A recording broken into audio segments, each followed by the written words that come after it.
Okay, so previously I had you guys use the Magnificent 7 to do like 20 plus chemicals. Well, I'm going to review that here today for you guys so you guys can get a better understanding of just exactly about how rapid this should be. So a couple things I want to talk about first is, first thing is you cannot control the chemical process, okay? Anything that chemical is already doing, reacting with the ground, anything like that, that's going to continue for the most part, okay? We're here to stop the leak, plug the leak, mitigate after the fact, essentially.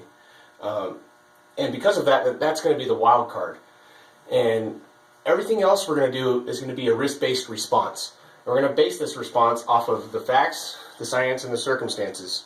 What we don't have today is the circumstances. I don't have a scenario built around this chemical, and the chemical today we're using is isopropyl alcohol. So you guys are going to have to take that in mind. But I'm going to show you everything else on the Mag 7 here real quick. So IDLH of isopropyl alcohol is 2,000 parts per million, or 10% the LEL.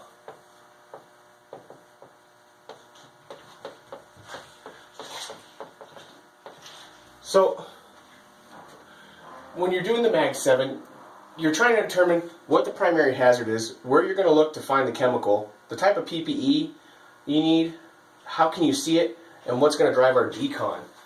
When you have an IDLH in parts per million, that lets me know that I'm probably dealing with a gas or a liquid. Okay. When I see this 10% LEL, I'm already thinking that this thing has a flammable range, and that may be the primary hazard. Next for it on the list is molecular weight. As a review, air has a molecular weight of 29. The molecular weight of isopropyl alcohol is 60.1. So that's double the weight of air. So if this thing does put off a vapor, those vapors are going to be twice as heavy as air, so they're going to sink. Solubility for isopropyl alcohol, it's miscible. Think about this too from a firefighting standpoint. Miscible essentially is a polar solvent, so you're going to run it at a lower percentage of foam. But because it's miscible, that's really convenient for us because we carry lots of water on our fire engines. The flash point is 53 degrees Fahrenheit. Well, we can hit 53 degrees pretty easily here in Arizona, so the thing about this is temperatures above this are going to produce significant vapors that you should worry about.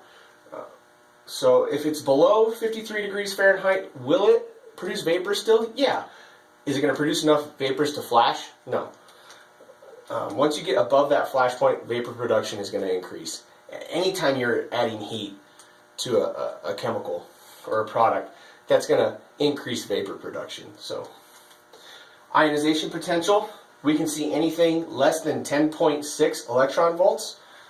Isopropyl alcohol has an IP of 10.1. So we should be able to see this. We should be able to see this with our PID. Vapor pressure of isopropyl alcohol is 33 millimeters of mercury. Okay. 33 millimeters of mercury, it's not a lot, but it will produce vapors. The atmosphere has 760 millimeters of mercury right here. 760 millimeters of mercury equals 1 atmosphere. And I'm going to sit here and I'm going to talk about vapor pressure for a little while, okay? So think of vapor pressure as a scale. Just like this right here, a horizontal scale, 0 on one end, 760 on the other. Anything at 0 is essentially a solid, and because it's a solid, it wants to hang around. It doesn't want to be a gas. It's happy being a solid, so it's very persistent. Anything at 760 millimeters of mercury is a complete gas, and it wants to be a gas right now. Every molecule in that product wants to be a gas at once. So it's very volatile. Those chemicals tend to be easily ignitable, expand great volumes, and a lot of times those chemicals can be compressed or cooled into liquid forms. But that's kind of aside from the point. Anything from 0 between 0 and 760 is going to be a liquid in a various state of viscosity. Okay, and I don't have any other examples to give you here, but I mean, you're talking like isopropyl's coming in somewhere here. Anything beyond 760 millimeters of mercury is usually referred to in atmospheres. So if you see something in 2 atmospheres, 2 ATM, that's going to be 2 times 760. So I mean, that's just doubling what you already want. Like, if it wants to be a complete gas now at 760 at 2 ATMs, it's just gonna be a gas.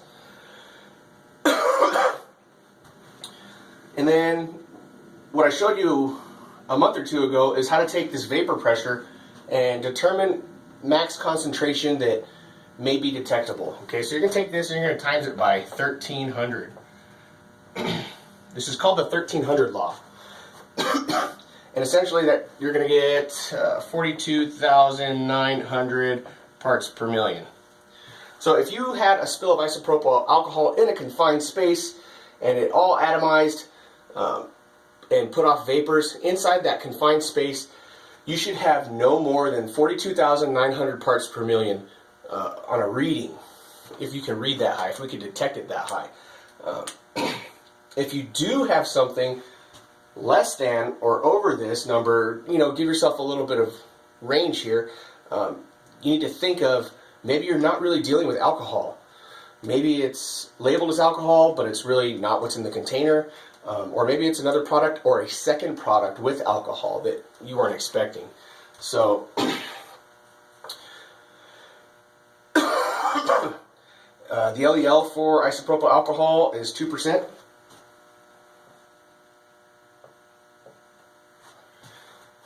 So 2% is going to be kind of low here. And if you remember, IDLH is 2,000 parts per million at 10%. Well, I showed you how to take the LEL and convert it into parts per million. It's right here. You're going to take the LEL, times it by 10,000, and you're going to get 100% of the LEL in parts per million. So this is going to be 100% LEL of, all we're going to do is we're going to take the decimal and we're going to move it 4 places over here. It's going to be 20,000 parts per million. If you want 10%, you're just going to drop a 0. 2,000 parts per million.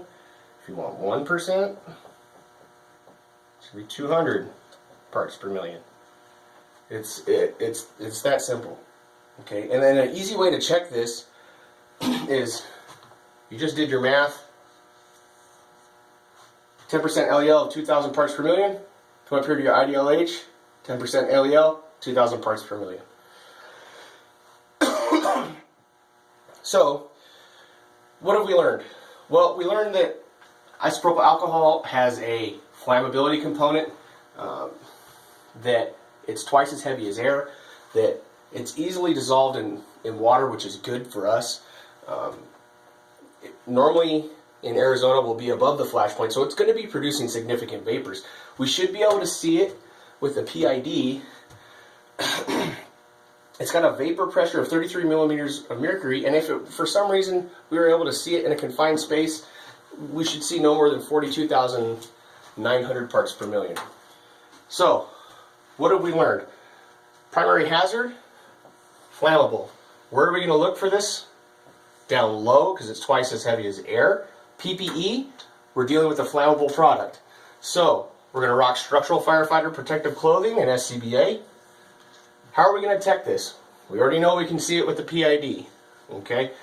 Now, the things with alcohol is that the CGI, you might see a momentary bump or a change in the alcohol because it's going to read it initially, that bead's going to be hot enough, but alcohol cools off so fast that after that initial bump, you're not going to see it.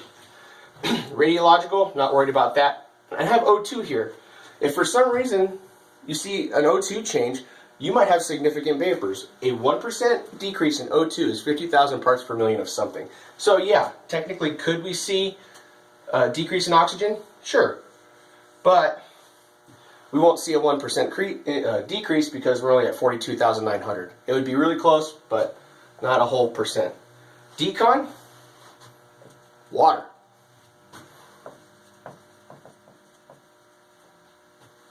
And that's it.